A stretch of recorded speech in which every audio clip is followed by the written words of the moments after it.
Minsan, hindi patas ang mga bagay-bagay sa buhay.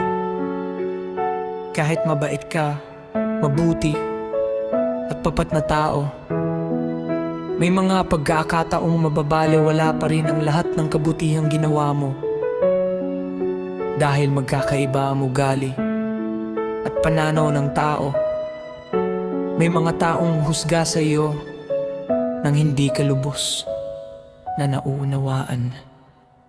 Sa isang relasyon, minsan kahit ibigay mo ang lahat ng pagmamahal, pag-aalaga at kabutihan, nawawalan ito ng halaga dahil sa negatibong pag-iisip at kawalan ng tiwala. Nakakapanghina ng loob at nakakaubos ng pag-asa kapag pakiramdam mo ay hindi nakikita ang tunay mong intensyon.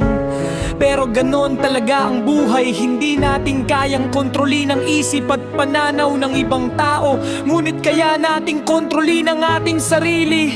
Piliin pa rin nating maging mabuti, maging masaya at manatiling positibo.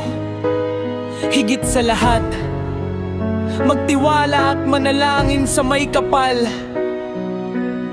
Sa tamang panahon, magiging maayos din ang lahat at ang bawat kabutihang ginawa natin na